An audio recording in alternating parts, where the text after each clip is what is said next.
Hello friends, welcome to my channel crack your competition with Anjali. Friends, आज की इस video में हम लोग UP TET previous year paper 2019 का प्राइमरी लेवल का जो क्लास फर्स्ट से फिफ्थ तक का होता है उसका इंग्लिश का पेपर सॉल्व करेंगे। ठीक है फ्रेंड्स, जो कि हमारा 8 जनवरी 2020 को पेपर हुआ था।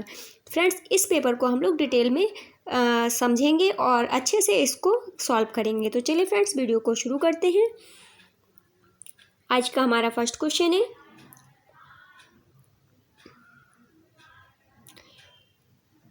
विच of the following sentence is in passive voice. इनमें से कौन सा सेंटेंस पैसिव वॉइस में है? तो फ्रेंड्स, इसका जो राइट आंसर होगा वो होगा हमारा option number C, my watch was lost. ये तीसरा वाला जो सी वाला ऑप्शन है ये हमारा सही आंसर हो जाएगा, ये पैसिव वॉइस में है। फ्रेंड्स, पैसिव वॉइस में क्या होता है कि क्रिया तब कर्मवाच्य में होती है जब उसका रूप कर्ता द्वारा निर्दिष्ट व्यक्ति या वस्तु के लिए कुछ किया गया हो। ठीक है फ्रेंड्स, मतलब ये है कि यहाँ पर जो स्ट्रक्चर होगा उसका जो नियम है वो क्या है, सबसे पहले हमें पैसिव वॉइस का सब्जेक्ट रखना है, फिर एक्जुअली वर्ब रखनी है, जैसे is are am was were जो भी होता है। उसके बाद वर्ब की थर्ड फॉर्म आती है, फिर ऑब्जेक्ट आता है, उसके बाद जो भी अदर वर्ड होता है वो होता है। तो यहाँ पर आप लोग देख सकते हैं माई वाज लॉस्ट जो है ये हमारा पैसिव वॉइस का सेंटेंस हो जाएगा। ऑप्शन नंबर सी इसका सही आंसर होगा। नेक्स्ट क्वेश्चन है, which of the following is alternative is the correct passive voice from the following sentence. इसमें पूछा गया है कि इनमें से कौन से सेंटेंस जो है डू इट का पैसिव वॉइस है। ठीक है फ्रेंड्स, जो सेंटेंस दिया हुआ है डू इट, इसका पैसिव वॉइस हमें बनाना है। तो इसका जो राइट आंसर होगा वो हो जाएगा हमारा option number C, let it be done. ये कैसे होगा फ्रेंड्स? जो दिया गया एक्टिव वॉइस का सेंटेंस है वो किस में है फ्रेंड्स? वो इम्परेटिव सेंटेंस में। और इसका जो पैसिव वॉइस में बदलने का नियम है वो क्या है? सबसे पहले इसमें होता है वर्ब की फर्स्ट फॉर्म होती है। अगर एक्टिव में सेंटेंस है तो आपका वर्ब की फर्स्ट फॉर्म होगी और उसके साथ ऑब्जेक्ट दिया होगा। जब हम इसको पैसिव बनाएंगे तो सबसे पहले हमें लेट लिखना है, फिर ऑब्जेक्ट को लिखेंगे, फिर बी लगाएंगे और लास्ट में वर्ब की थर्ड फॉर्म लगाएंगे। तो इस तरह से हमारा जो सेंटेंस बन जाएगा वो बन जाएगा लेट इट बी डन। तो हमारा राइट आंसर हो जाएगा option number C. Next question है, which of the following word is plural. इनमें से कौन सा सेंटेंस जो है प्लूरल है यानी कि बहुवचन है? A crisis, B analysis, C criteria, D index. तो हमारा right answer option number C हो जाएगा क्राइटेरिया। क्राइटेरिया क्या है? एक प्लूरल नाउन का वर्ड है। ठीक है फ्रेंड, इसका जो सिंगुलर फॉर्म होता है वो क्या होता है? क्राइटेरियन होता है। और ये तीनों के तीनों जो बचे हुए शब्द हैं वो सिंगुलर वर्ड हैं। नेक्स्ट क्वेश्चन है, which of the following noun is in plural. इसमें भी हमें बताना है कि कौन सा जो नाउन है वो प्लूरल है। ए माइस, बी इलेक्ट्रॉनिक्स, सी बिलियर्ड्स, डी न्यूज। तो इसका राइट आंसर हमारा हो जाएगा ऑप्शन नंबर ए, माइस। माइस क्या है? हमारा प्लूरल का वर्ड है क्योंकि माइस का जो सिंगुलर होता है वो होता है माउस। ठीक है फ्रेंड्स, और बाकी के जो सेंटेंस हैं वर्ड्स हैं वो हमारे सिंगुलर वर्ड्स हैं। नेक्स्ट क्वेश्चन है, He was an orphan and lived with his uncle. In the above given sentence, identify the gender of the word orphan. यहाँ पर जो सेंटेंस दिया हुआ है he was an orphan and lived with his uncle। ठीक है friends, तो यहाँ पर जो ऑर्फन वर्ड दिया हुआ है उसका हमें जेंडर बताना है। तो इसका जो जेंडर होगा वो कौन सा होगा फ्रेंड्स? वो होगा common gender. Option number B इसका सही आंसर होगा। कॉमन जेंडर का क्या होता है फ्रेंड्स? कॉमन जेंडर जो होता है वो उसमें जैसे कि यहाँ पर आप लोग पढ़ सकते हैं, वह संज्ञा जो पुरुष या स्त्री दोनों की बोधक हो, उभयलिंग हो, उसे कहलाती है। ठीक है फ्रेंड्स, तो वो क्या कहलाती है? कॉमन जेंडर कहलाती है। यानी कि जिससे हमें ये ना पता चल सके कि वो स्त्री है या पुरुष है, वो दोनों के लिए ही यूज किया जा सकता है। ऑर्फन मीन्स होता है फ्रेंड्स अनाथ, और अनाथ चाहे एक लड़की भी हो सकती है एक लड़का भी, मतलब स्त्री या पुरुष कोई भी हो सकता है, इसलिए यहाँ पर कॉमन जेंडर होगा। ठीक है फ्रेंड्स, नेक्स्ट क्वेश्चन है, which of the following word is not a coordinative conjunction. तो इसका राइट आंसर हो जाएगा हमारा ऑप्शन नंबर हो जाएगा इसका बी, इफ़। इफ़ क्या है? एक कोऑर्डिनेटिव कंजक्शन नहीं है। ये क्या है? ये एक सब ऑर्डिनेटिंग कंजक्शन है। नेक्स्ट क्वेश्चन है हमारा, fill in the blanks with appropriate, fill in the blanks with appropriate prepositions. हमें यहाँ पर सही प्रीपोजिशन चुनकर फिल इन द ब्लैंक्स को फिल करना है। He thirst dash knowledge, left him no leisure anything else. ठीक है फ्रेंड्स, तो यहाँ पर हमारा ऑप्शन नंबर सी वो है बिल्कुल सही आंसर होगा। यहाँ पर फॉर भरा जाएगा तो हमारा सेंटेंस हो जाएगा his thirst for knowledge, left him no leisure for anything else. ठीक है फ्रेंड्स, क्योंकि इसका जो प्रयोग होता है फॉर उसका मीन्स होता है के लिए। ठीक है, तो इसका right answer option number C हो जाएगा। नेक्स्ट क्वेश्चन है हमारा, नेक्स्ट क्वेश्चन है हमारा 68 नंबर का question, the word fast in the sentence. यहाँ पर जो सेंटेंस में फास्ट वर्ड दिया हुआ है वो क्या है, he is fast writer is. ठीक है, तो यहाँ पर जो फास्ट है वो किस रूप में आया है, यहाँ पे एक नाउन के रूप में, एन एडवर्ब के रूप में, एन एडजेक्टिव के रूप में, तो कंजक्शन के रूप में। तो ये जो आया है फ्रेंड्स एडजेक्टिव के रूप में आया है। ऑप्शन नंबर सी इसका सही आंसर हो जाएगा। इस वाक्य में फास्ट के रूप में क्यों आया है, क्योंकि जो फास्ट वर्ड है वो राइटर यानी कि नाउन की विशेषता बता रहा है, और जो विशेषता बताता है वो क्या कहलाता है, एडजेक्टिव कहलाता है। तो हमारा ऑप्शन नंबर सी इसका सही आंसर हो जाएगा। नेक्स्ट क्वेश्चन है question number 69, which of the following is not a simple sentence. इनमें से कौन सा सिंपल सेंटेंस नहीं है, तो इसका राइट आंसर हमारा हो जाएगा option number B, she reads what she like. ये वाला जो है ये एक सिंपल सेंटेंस नहीं है। ठीक है फ्रेंड्स, दिए गए विकल्पों में विकल्प बी कॉम्प्लेक्स सेंटेंस है। ठीक है फ्रेंड्स, ये कौन सा सेंटेंस है, बी वाला कॉम्प्लेक्स है, सिंपल नहीं है। क्यों, क्योंकि सिंपल सेंटेंस में क्या होता है, सरल वाक्य ऐसा होता है जिसमें केवल एक फिनिट वर्ब होती है, और यहाँ पर कितनी वर्ब दी हुई है, 2 फिनिट वर्ब दी हुई है, इसलिए ऑप्शन नंबर बी इसका सही आंसर है, और ये एक कॉम्प्लेक्स सेंटेंस है। नेक्स्ट क्वेश्चन है question number 70, he will be the sentence he will be playing the piano in the concert day after tomorrow is in A present indefinite tense, B future imperfect tense, C future perfect continuous, और D है future indefinite tense। ये कौन सा tense है friends, तो ये है future imperfect tense, जिसे हम future continuous tense भी बोल सकते हैं। ठीक है फ्रेंड्स, यहाँ पर क्या होता है future continuous tense में सबसे पहले सब्जेक्ट दिया होता है, फिर will या shall, फिर be वर्ब की फर्स्ट फॉर्म में ing, फिर ऑब्जेक्ट, और उसके बाद अदर वर्ड दिया होता है। तो ये सब क्या है, ये एक फ्यूचर इम्परफेक्ट टेंस या फिर फ्यूचर कॉन्टिन्यूस टेंस का ही रूप है। ठीक है फ्रेंड्स, उसका नियम है, ऑप्शन नंबर बी इसका सही आंसर होगा। नेक्स्ट क्वेश्चन है, in which of the following sentence is the subject of a verb a feminine gender.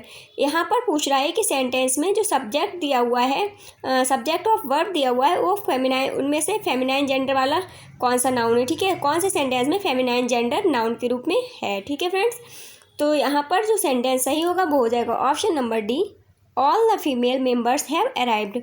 Feminine gender क्या होता है फ्रेंड्स, जिस संज्ञा शब्द से स्त्री फीमेल का बोध हो उसे स्त्रीलिंग यानी कि फीमेल जेंडर वर्ड कहते हैं। ठीक है फ्रेंड्स, इसलिए हमारा जो सेंटेंस होगा आंसर वो होगा all the female members have arrived, क्योंकि यहाँ पर फीमेल का यूज हुआ है, इसमें ओल्ड मैन का यूज हुआ है। ओल्ड मैन यानी कि यहाँ पर कॉमन जेंडर का यूज हुआ है, यहाँ भी कॉमन जेंडर का यूज हुआ है, और यहाँ पर मेल यानी कि आपका जो हुआ है मैस्कुलिन जेंडर का यूज हुआ है। तो हमारा राइट आंसर क्या होगा, ऑप्शन नंबर डी होगा।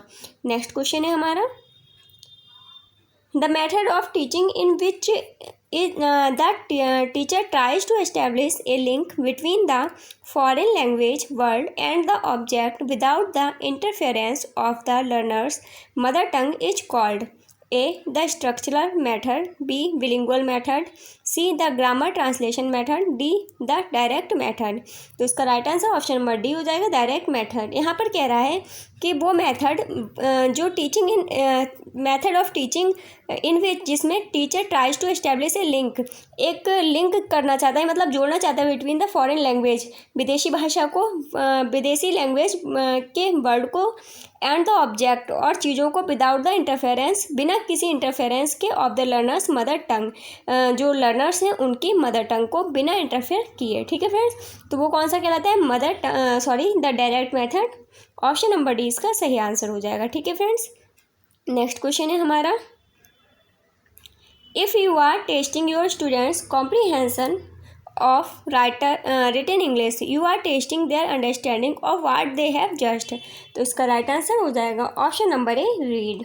ठीक है friends, if you are testing your students, यदि आप अपने स्टूडेंट्स को टेस्ट करना चाहते हो कॉम्प्रीहेंशन का ऑफ रिटन इंग्लिश, इंग्लिश लिखने की, तो you are testing their understanding of reading, तो आप क्या अंडरस्टैंड करना चाहते हैं, reading, because this is the only way, यही एक रास्ता है to measure language acquisition, communication, comprehension and sharing information. ठीक है फ्रेंड्स, नेक्स्ट क्वेश्चन है हमारा, चूज द करेक्ट सेंटेंस। यहाँ पर हमें करेक्ट सेंटेंस को चूज करना है। Please listen your teacher, B है please listen to what's your teacher, C है please listen of your teacher, और डी है please listen to your teacher. तो यहाँ पर करेक्ट सेंटेंस होगा friends option number D, please listen to your teacher. ठीक है, दिए गए सारे ऑप्शंस में इम्परेटिव सेंटेंस के हैं, ठीक है। जितने भी सेंटेंस दिए हैं वो किसके हैं, इम्परेटिव सेंटेंस के हैं। और इम्परेटिव सेंटेंस में क्या होता है, सबसे पहले वर्ब की फर्स्ट फॉर्म होती है, सॉरी प्लीज होगा इसमें, वर्ब की फर्स्ट फॉर्म है, फिर प्रीपोजिशन और ऑब्जेक्ट होता है। तो यहाँ पर जो है प्रीपोजिशन है टू, यहाँ पर टू प्रीपोजिशन का यूज हुआ है लिसन के साथ में, योर टीचर के संबंध में टू प्रीपोजिशन का उपयुक्त होगा यूज, ठीक है फ्रेंड। इसलिए हमारा आंसर ऑप्शन नंबर डी होगा। नेक्स्ट क्वेश्चन है, find out the correct sentences. हमें करेक्ट सेंटेंस यहाँ पर चुनना है। A, I am not believing him. B, both of the above. C, none of the above. D, I don't believe him. तो इसका right answer option number D होगा, I don't believe him. हमारा ये वाला सेंटेंस है वो correct sentence है, ठीक है। नेक्स्ट क्वेश्चन है हमारा, विच of the following alternatives is grammatically correct. कौन सा जो सेंटेंस है वो ग्रामर की दृष्टि से सही है, ठीक है। A, all this man are gentle. B, all these man are gentle. C, all these mans are gentle. D, all these man are gentle. तो इसका जो राइट आंसर होगा फ्रेंड्स वो हो जाएगा हमारा option number D, all these man are gentle. ये जो है ये ग्रामर की दृष्टि से बिल्कुल सही है, क्योंकि जो दीज का प्रयोग है वो प्लूरल फॉर्म में काउंटेबल नाउन के साथ के पहले करते हैं, ठीक है। इसलिए जो हमारा आंसर होगा वो होगा all these man are gentle. Next question है, fill in the blank with appropriate preposition, he came to me dash midnight, ठीक है। इस सेंटेंस में हमें सही प्रीपोजिशन का यूज करना है। तो यहाँ पर जो सही प्रीपोजिशन रखी जाएगी वो रखी जाएगी option number A, at. At क्यों आएगा फ्रेंड्स, क्योंकि जो एट है वो शॉर्ट टाइम के लिए यूज किया जाता है और इनका प्रयोग किया जाता है हमारा लॉन्ग टाइम के लिए, इसलिए जो एट का प्रयोग है यहाँ पर वो उचित होगा और सेंटेंस हो जाएगा he came to me at midnight. Next question है, which of the following sentence does not have an adjective clause. यहाँ पर कौन से सेंटेंस में एडजेक्टिव क्लाउज का प्रयोग नहीं हुआ है। A, I love the man who is truthful. B, I met him where he lived. C, I met him in Prayagraj which is a holy city. D, the man who is truthful is loved by all. तो इसका जो right answer होगा friends वो हो जाएगा option number B, I met him where he lived. इस sentence में एक एडजेक्टिव क्लाउज का प्रयोग नहीं हुआ है। एडजेक्टिव क्लाउज क्या होता है फ्रेंड्स, विशेषण उपवाक्य संबंधवाचक सर्वनाम या संबंधवाचक क्रिया विशेषण से प्रारंभ होता है जो हमेशा आश्रित उपवाक्य ही होता है, यानी कि यह जो एडजेक्टिव क्लाउज है वो किसी दूसरे सेंटेंस पर आश्रित होता है, ठीक है, निर्भर होता है। तो ऑप्शन नंबर बी में जो वेयर है उसका प्रयोग हुआ है एज ए नाउन क्लाउज के रूप में, ठीक है। अन्य ऑप्शंस में एडजेक्टिव क्लाउज का प्रयोग हुआ है। तो यहाँ पर किस सेंटेंस में एडजेक्टिव क्लाउज का प्रयोग नहीं हुआ है, तो I met him where he lived में ऑप्शन नंबर बी इसका सही आंसर है। नेक्स्ट क्वेश्चन है question number 79, fill in the blank with correct preposition. Sentence है he is junior dash me. तो यहाँ पर कौन सी प्रीपोजिशन यूज होगी, यहाँ पर होगी friends two preposition. Option number C इसका सही आंसर होगा, ठीक है। दिए गए रिक्त स्थान में टू प्रीपोजिशन का प्रयोग होगा क्योंकि कुछ वर्ड्स जैसे कि सुपीरियर, जूनियर, इन्फीरियर, इन सभी के साथ जो है कंपैरिजन की दृष्टि से, यानी कि यहाँ यदि सेंटेंस में तुलना की जा रही हो तो उस कंडीशन में टू प्रीपोजिशन का यूज होता है, इसलिए हमारा सेंटेंस हो जाएगा he junior to me. Next question है fill in the blank with correct conjunction. यहाँ पर हमें सही कंजक्शन का यूज करना है। Either he is mad dash he feigns madness. तो इसका जो राइट आंसर हो जाएगा वो होगा ऑप्शन नंबर सी, और यहाँ पर सेंटेंस हो जाएगा आइदर ही इज मैड और ही फेंस मैडनेस, ठीक है फ्रेंड्स। ये वाला और जो है कंजक्शन यहाँ पर यूज होगा फ्रेंड्स, आइदर के साथ जो यूज होता है वो और का होता है। हम यहाँ पर देख लेते हैं किस चीज़ का यूज किसके साथ, आइदर के साथ और का यूज होता है, नाइदर के साथ नॉर का, बोथ यदि है तो एंड का यूज होगा, दो के साथ एट का यूज होता है और विदर के साथ और का यूज होता है, ठीक है फ्रेंड्स। नेक्स्ट क्वेश्चन है हमारा, read the passage given below and answer the question number 81 and 82 given below. Each question is followed by 4 answers, only one of which is correct. You have to choose the correct answer. Friends ये paragraph दिया हुआ है, इसको आप लोग पढ़ लीजिएगा। हम लोग डायरेक्ट क्वेश्चन करते हैं, 2 क्वेश्चन हैं इससे related. The word stand is यहाँ पर एक वर्ड दिया हुआ है पैराग्राफ में स्टैंड, तो वह कौन सा नाउन है, मटेरियल नाउन है, ऑब्स्ट्रैक्ट नाउन है, कलेक्टिव नाउन है या फिर कॉमन नाउन है। तो स्ट्रेंथ मीन्स होता है फ्रेंड्स मजबूती या शक्ति। तो इसका जो नाउन हो जाएगा ये कौन सा नाउन हो जाएगा, अब्स्ट्रैक्ट नाउन यानी कि भाववाचक संज्ञा हो जाएगी। ठीक है फ्रेंड्स, प्रायः किसी विषय के गुण क्रिया या स्थिति का नाम होता है भाववाचक संज्ञा। ठीक है फ्रेंड्स, तो हमारा ऑप्शन नंबर 20 का सही आंसर होगा। नेक्स्ट क्वेश्चन है, one who does not take revenge is a strong man, B a foolish man, C a four, D a weak man. One who does not take revenge, ऐसा व्यक्ति जो बदला नहीं लेता है, तो वो कौन कहलाएगा फ्रेंड्स, ए स्ट्रॉन्ग मैन कहलाएगा। ऑप्शन नंबर ए इसका सही आंसर होगा। पैसेज की प्रथम पंक्ति से स्पष्ट है कि one who does not take revenge means to forgive is really a sign of stand, कि दूसरों को माफ़ कर देना, रिवेंज ना लेना या फिर दूसरों को माफ़ कर देना क्या कहलाता है, एक स्ट्रेंथ का साइन है। यानी कि यहाँ पर जो राइट आंसर ऑप्शन नंबर ए हो जाएगा, ए स्ट्रॉन्ग मैन। नेक्स्ट है हमारा एक पैराग्राफ दिया हुआ है पोएम का, इसके हमें 83 और 84 नंबर के क्वेश्चंस को पढ़ना है, तो आप लोग पैराग्राफ पढ़ लीजिएगा। चलिए क्वेश्चंस को हम लोग कर लेते हैं। What is the meaning of the word untrodden, यहाँ पर पैराग्राफ में एक वर्ड दिया हुआ है अनट्रोडन, तो उसका मीन्स हमें यहाँ पर पूछा गया है फ्रेंड्स, तो उसका मीनिंग हो जाएगा अनएक्सप्लोर्ड। ऑप्शन नंबर डी इसका सही आंसर हो जाएगा। ठीक है, अनट्रोडन का मीन्स होता है फ्रेंड्स संक्षिप्त। ठीक है, तो इसका जो हमारा मीनिंग होगा वो अनएक्सप्लोर्ड होगा।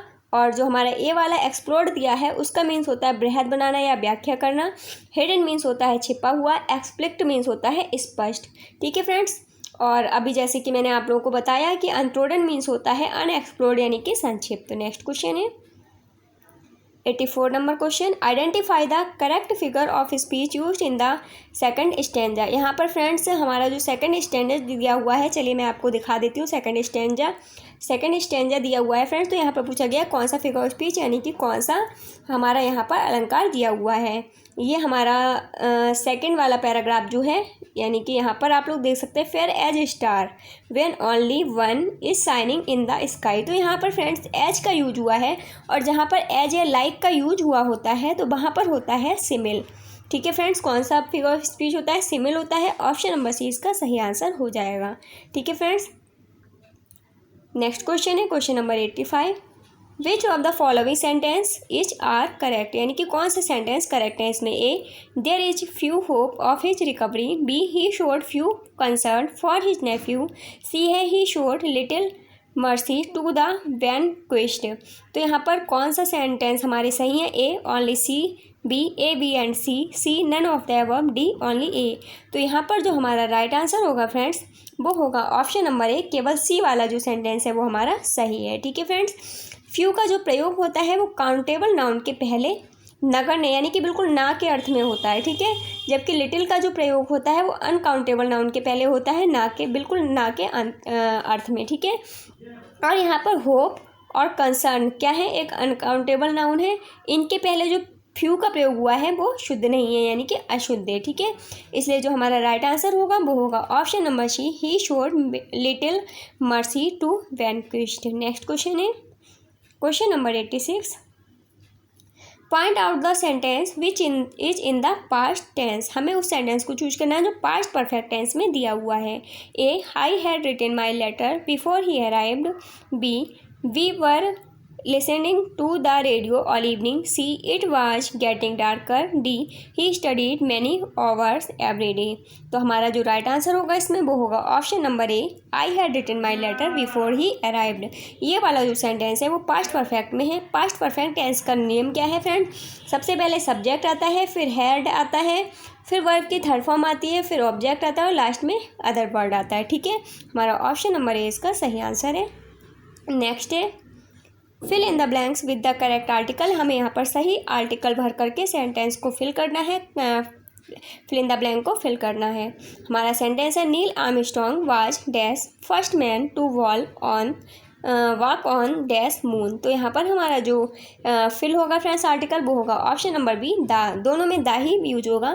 सेंटेंस हो जाएगा Neil Armstrong was the first man to walk on the moon. ठीक है फ्रेंड्स, ऑर्डिनल एडजेक्टिव के पहले आर्टिकल द का प्रयोग किया जाता है। द का प्रयोग दुनिया की अनूठी वस्तुओं के अनूठी वस्तुओं के नाम के पहले जैसे सूर्य, चंद्रमा, पृथ्वी, तारे आदि के पहले किया जाता है, इसलिए जो आर्टिकल द है उसका यहाँ पर प्रयोग किया जाएगा। नेक्स्ट क्वेश्चन है हमारा 88 नंबर का क्वेश्चन है, फिर इन the blank in the following sentence. यहाँ पर हमें सेंटेंस में फिल करना है जो हमारे ऑप्शंस में दिए हुए हैं। The teacher has been teaching for dash an hour, sorry for dash hour, तो यहाँ पर हमारा आंसर आ जाएगा ऑप्शन नंबर ए एन। यहाँ पर एन का यूज होगा, क्यों होगा फ्रेंड्स? क्योंकि जो हमारा ओवर है वो एक वॉवेल साउंड प्रोनाउंसिएंट वर्ड है, ठीक है, प्रोनाउंसिएशन वर्ड है, इसलिए यहाँ पर एन का यूज होगा। नेक्स्ट क्वेश्चन है हमारा फ्रेंड्स, अब आप लोग सोचे होंगे कि यहाँ पर हमारा एच जो दिया हुआ है, ये जो हमारा सेंटेंस है वो एच से शुरू है,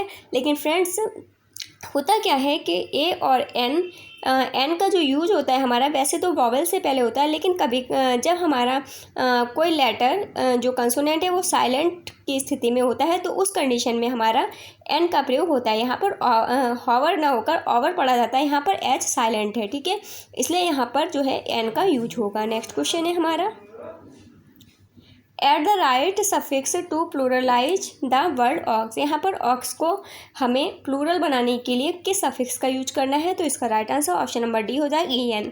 हम ऑक्स में सफिक्स ई एन जोड़कर प्लूरल बना सकते हैं, तो इसका जो प्लूरल होगा वो हो जाएगा ऑक्सन। नेक्स्ट क्वेश्चन है, change the word grow into a noun by adding one of the suffixes given below.